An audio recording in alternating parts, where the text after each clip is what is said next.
Hi, welcome to Decoding Confidence. I'm your host, Advita Patel, a confidence and influence coach. And over the next 20 minutes or so, I'm going to be digging into what confidence actually looks like in the workplace. Not the fake it till you make it stuff, but the real deal. So go and grab your drink and let's decode this confidence thing together. Enjoy this episode. I want to get straight into it in this episode, and I want you to picture this scenario. Picture three people presenting strategies, competing strategies. The first person is quite magnetic, they're commanding the room, they've got an incredible storytelling and infectious energy. But when that technical question kind of comes around, the answers don't feel great and they feel quite light. The second person has every single number ready. The logic is watertight. They're impeccable in how they are presenting the data, but they leave you feeling a bit meh.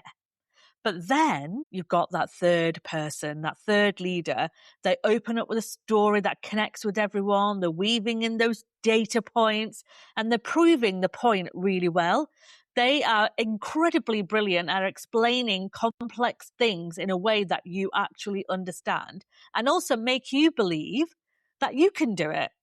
That is what I have classed as charismatic confidence. And that is when warmth and competence work together really well, that you're instantly engaging those around you. Now, I didn't make any of this up. There is solid research behind everything that I've just shared with you. The Harvard Business School and social psychology, specifically the work of Professor Amy Cuddy, who I absolutely adore, and also research from Zenger and Folkman, show that most effective leaders who project both warmth and approachability and trust and competence, which is all about skill and delivery, when you combine all of those together, they become much more engaged as leaders, which means they engage their teams and also sustain influence. What I found really, really interesting about Amy Cuddy's research, is that she emphasized that trust is built through warmth first, and then it's reinforced through competence, not the other way around. So if you're in that kind of position right now and you're going, why are people not buying into what I'm saying? Even if you've got all the research and your argument is airtight, it might just be that warmth hasn't quite worked in your favor. And if you're a leader or someone who has to lead with some element of influence, this is really important because you're often the ones who have to build that message or help other people understand why something is happening, and your communication may not be working for that. And understanding how to do that is actually quite dynamic and can be genuinely really powerful. So to kind of put this in some kind of examples for you, so you understand what I mean about warmth and competence, I'm going to share a couple of examples that I shared in my book. And the first example is about warmth. And I'm going to talk about Ted Lasso. I absolutely love Ted Lasso. If you haven't watched it, I highly recommend you do because it's such a brilliant program. But the character Ted Lasso in season 1 is a great example of somebody who has lots of charisma, but lacking in competence. The show is, as I said, fantastic in demonstrating this. Ted, this American football coach, comes to the UK to teach British football. He was warm, he cared about people, he was really engaging, and he really, really wanted to be liked. But he had absolutely no strategic plan, no technical knowledge of football at all. People saw him as actually quite naive. So warmth without competence can create lots and lots of fans, but not followers. People feel good around you, but they may not trust your judgment. Now, if you flip it to the other side and talk about competence without warmth, I am going to use Miranda Priestly from the film Devil Wears Prada. If you've seen the film or you've lived a similar kind of example of that film, you'll know exactly what I mean. Miranda Priestly commands this kind of global fashion empire with a kind of single raised eyebrow, which I cannot do no matter how many times I practice it. She remembers everything. She decides things faster than most people can finish a sentence. She's sharp. She's articulate, she's intelligent, but her team walk on eggshells around her. Nobody speaks up really, nobody really challenges her. It's her competence that drives that fear, not the confidence in other people that she has. And the thing about both those characters is that neither of them are rare. I have seen, and I'm sure you have also seen, versions of Ted and Miranda in the organizations that you work in or support. And what this is really telling us is that organizations may promote people based on their competence alone and then wonder why isn't the team engaged or why are the team not performing where you need them to. Or they may celebrate the warm, charismatic leader who are then not capable of being able to deliver the results that are needed. And then everyone's wondering what on earth is going on here. I'm going to share a story with you about a guy called James that I worked with. He was incredible. He was exceptional. He was so intelligent. And the way he analyzed data was just remarkable. Honestly, it just blew my mind. And when I met him, though, he said to me, my team really respect the work that I do, but when I go into meetings and explain the rationale behind my thinking, I just see people switching off, and it's really started to get me a bit down. So I shared with him and said, maybe instead of opening presentations with things like the data shows a 12% decline in Q3, blah, blah, blah, imagine kind of walking in and saying something like, today a customer walked into our store and what we've noticed in the trends is that they're buying less than what they were 3 months ago, and this is why that is happening. And here is exactly what we can do about it. So he's still sharing that data and that same expertise, but now he's got that warm storytelling connection that was missing for him before. When I met up with him again 6 months later, he said that he has now been described as one of the most influential voices in the exec team. And not because he got any better at his job or the data was better. It was because he was just finally able to articulate himself in a way that captured the attention of the room. In the book, I've included an assessment about warmth and competence as well, just so you understand where you may be on this scale. If I talk about myself in this, I am 100% leaning more on the warmth side. I had to do a lot of work to demonstrate my competence. If you've met me in person, you will know that I am generally quite warm, engaging. You know, I love a chat and I love a conversation and I enjoy meeting new people. There'll always be funny stories that I've got to share with you or examples that I share with you that captures, I hope, your attention. But generally, I come across as more warm than potentially competent. So when I was doing this research, when I was figuring out what on earth was going on with my confidence, and I looked into competence and warmth, and there's an incredible woman called Vanessa Van Edwards who has written an incredible book called Cues, and I've used some of her research in this chapter as well. And when I read Vanessa's book and looked at the stuff that Amy Cuddy was saying and read lots of different things about warmth and competence, I realized that sometimes I fail myself when it comes to competence. So I have a lot of people who do generally enjoy my company, but was I getting the engagement and the connection around my competence if I was being truly honest with myself?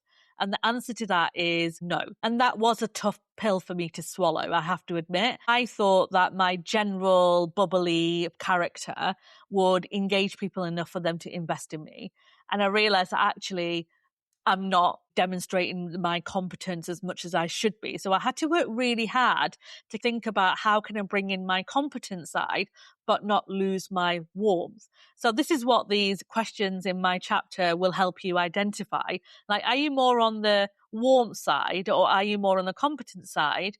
And what do you need to do to help you understand what you may need to adjust and adapt to bring the full self that you want to so people engage with you. So warmth indicators are things like, do people seek you out for informal chats and conversations? Do they see you as a shoulder to lean on? Do people remember your stories and examples? Can you sense and respond to a mood in a room? And do people generally feel comfortable opening up to you? That was definitely me, definitely. Competence indicators generally are, do people come to you for expertise and problem solving? Can you explain complex ideas in simple terms? Do you make decisions confidently even if they are incomplete with information? And does your track record show consistent delivery on your promises generally? Those demonstrate competence. And like I said to you, the results mean that if you've got higher warmth but lower competence, which is where I was at that time, it means that you generally are fairly magnetic. People want to follow you and engage with you and be with you, but you may need to build more credibility through your expertise and how you deliver things. If you've got high competence but lower warmth, then you're probably seen as a trusted expert, but you may be missing that emotional connection that makes people want to go beyond of what's asked from you. If both are quite low, like competence and warmth, then that generally means you've got, first of all, brilliant self-awareness, but then you know what you need to work on. The sweet spot in all of this, as I said to you, is having a bit of both, but not at the expense of the other. So I didn't want to go like really into competence and lose my warmth because that's who I am. But I did want to build my competence more because ultimately I want people to buy into what I'm saying. So you might be listening to me now going, well, how do I build warmth then? How do I build competence? What does that even look like? So I'm going to share a few examples with you in the next 5 minutes or so that you can implement fairly quickly, but you do need to be realistic with yourself and have an element of self-awareness so you know what you may want to focus on first. So the first thing about warmth is you need to slow down and make sure that people see you as genuinely present. You're not rushing through messages. You're not moving on to the next point before you've checked if you're still with them and you still got that engagement. You've got to be present. And that can be really difficult. You have to engage with them. You have to connect with them. You have to listen. That is really important. And people can tell when you're not listening and you're not genuinely present. The second advice or tip is to make sure that you're balancing your kind of credentials, your data with storytelling. If you're kind of facing resistance from people or people are switching off from what you're saying, it isn't because your data is wrong, rarely anyway. It's because you probably haven't connected the emotional case of what you're trying to persuade people with or influence. Storytelling kind of illustrates your point and shows a bit of your personality as well. And people love that. People love that connection and personality. The third point is, like I said before, is to make people feel seen. Asking those questions, how would you approach this? What are your thoughts about these? This isn't polite questions. This is about warmth in genuine action, that this is how people are building warmth. And the final point is really think about the vibe you're bringing into the room. This is so important. And a lot of folks don't really think about this a lot at all. Like, what vibe are you bringing into the room? Are you draining the energy? Are you radiating energy? Are you helping people feel connected? Are you bringing people along with you? I've got friends who are very self-aware that know that if they're not in a good mood, they can bring the entire energy down in that room. But when they're in a really good place, they can bring the energy up. But sometimes their mood dictates how they feel and they're not really considering what other people are feeling in that moment. And if you're a leader who's responsible for influencing and bringing people along with you and sharing updates and stories to make sure people are performing at the level you need them to, you're going to have to kind of adjust your style a little bit if you feel that people need a bit of galvanizing, and you can't just go in really hard sometimes. Sometimes that's needed. I'm not saying it isn't, but if you need people to buy into you and the work that you're doing, you may need to bring in that energy that may be missing from the conversation. And I'm not saying about changing your entire personality, because I know some people will think, well, I'm not changing myself, or I shouldn't need to change myself. I am who I am. And that is true. And I've said this in previous episodes. This isn't about changing yourself at all. As my very good friend Sarah Black would say, adjust and adapt, but don't break. That is critical. Now, if you are somebody who's more on the warm side and you need to build your competence, here are a few quick wins that may help you. I really want you to watch your language and ditch those kind of hesitant words. I think, maybe, and the worst offender of all is just, as in, I just want to check in. You don't just do anything, you do things, and you need to speak with that level of energy. I was absolutely shocking with using the word just.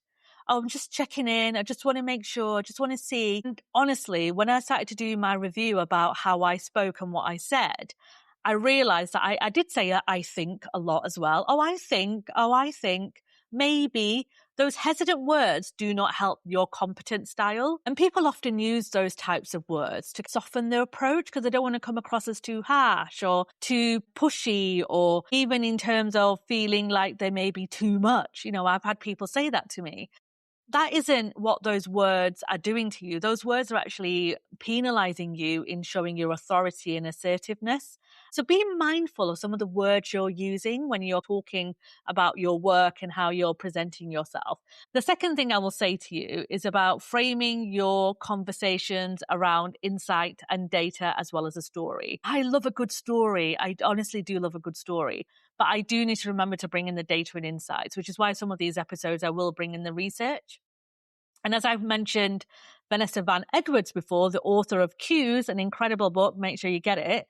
She talks about how building competence requires specific vocal cues. So speaking in that low, comfortable tone and potentially varying your volume, pausing instead of filling with or so, and remembering that a pause isn't weakness, it's about authority and assertiveness.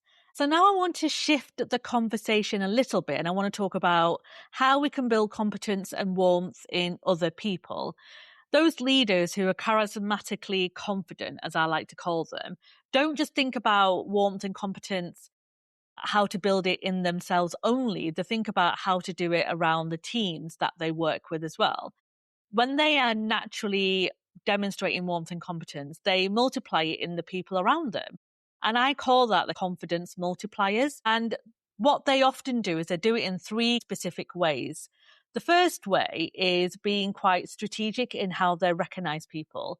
So research from OC Tanner found that employees who generally feel valued at work are 4 times more likely to be engaged and confident when you give them good recognition. But the key word here is strategic recognition, not generic. So when you say things like, oh, that's a great job on that presentation, that's lovely. That is lovely. But it doesn't necessarily build confidence on that person because it can come across quite vague. What actually builds confidence is being quite specific. So you saying to somebody, that way you opened with that customer story and then backed it up with that data point was absolutely brilliant. You made that information so much more accessible, and I could really see everybody lean in to what you were saying. That is what I would call executive level communication. That's the kind of feedback that generally sticks with someone. They remember that, and it also changes how they see themselves. Can you see the difference by saying that's a great presentation to that feedback that I just shared with you there? The second is an add-on to this, and this is developmental feedback. And there are some tactical scripts that I share in the book that I absolutely love because they reframe feedback from judgment into growth. So saying things like, I saw you do XYZ really well because, or you could say, what I'm really curious about is, or you could even say, next time you might want to try that. And the last one is all about community creation. And research by Keegan and Lahi found that peer support networks are critical in building and sustaining confidence in a changing workplace. So if you can't find your community or you haven't got around to doing that learning circle that I told you about, then create it. I built something called the Comms Hive. And if you don't know what the Comms Hive is a community I built for communication professionals to connect with each other because I couldn't find a community that really helped me. And having this community where we could support each other, learn from each other, help each other out really helped me understand my competence against my warmth, because I realized, as I said at the start of this episode, that my competence was the one area that I knew that I had to do much more work on. And the Comms Hive helped me bring my warmth out and bringing all those people together, but also helped me lean into my competence a bit more as well. Now, before I wrap this episode up, I want to talk to you about something I call overconfidence. And it is a topic that a lot of folks talk to me about. So you may have heard of the Dunning-Kruger effect. This is where low competence and low self-awareness meet, and they create this kind of high confidence. It's the opposite of imposter syndrome, and it's genuinely dangerous in leadership. It is so dangerous when a leader has overconfidence bias, and it can show up in 3 different ways. One way is overestimation. So this is thinking you're better than what you actually are. The second way is overplacement. This is thinking you're better than others without any evidence to back that claim up. And the third is overprecision. And this is being overly certain your judgment is right when it isn't. This is one of the reasons I'm not a fan of fake it until you make it, because in the wrong hands, that evidence enables overconfidence, not genuine growth. And real charismatic confidence isn't performed. It is built, and it's built through self-awareness. It's built doing internal work on yourself. It's built through genuinely developing both warmth and competence over time. It's not going to happen overnight. I cannot lie to you and say you're going to wake up tomorrow and be like, I've got both nailed. It's not going to happen. So just be cautious about overconfidence and be wary where you may bring that out in some of your work or in your leadership style. Warmth and competence are not opposites. They're not even in competition. They are 2 sides of what makes a leader genuinely trusted and genuinely inspiring. Your competence shows up through the depth of your thinking, how you prepare, how you deliver your value as well. And your warmth should show up through your presence, your curiosity, and your ability to make other people feel seen. And when they work together, people don't just believe your message, they believe in you. And maybe, more importantly, they may also start to believe in themselves. If you want to dig a bit deeper in this topic, you haven't got long to wait. My book is literally out in just over 60 days. I've got a whole chapter dedicated to warmth and competence. I've got a self-assessment in there, like I spoke about. There's a 90-day action plan section. And there's a lot more on what it can look like on how you can bring this warmth and competence into your day-to-day leadership. I want to talk more about this topic in future episodes as well and dig much deeper in each area. So if you've got any specific questions you want to ask about competence or warmth, then you can DM me on LinkedIn. You can find me on there, or you can drop me a message through Decoding Confidence website. You can email me directly as well at advita@decodingconfidence.com. I really hope you found this episode interesting and useful. And if you did, then the likelihood is that somebody in your world will also find it useful. So please do me a favor and forward on this episode to somebody that you think may find it useful and be able to get the support they need. Thank you so much for taking the time out of your busy week and listening to my episode. Please do leave me a review if you find my episodes interesting. Every single review means an incredible amount to me. So thank you so much. Until next time, keep on decoding your confidence, and I will see you next week.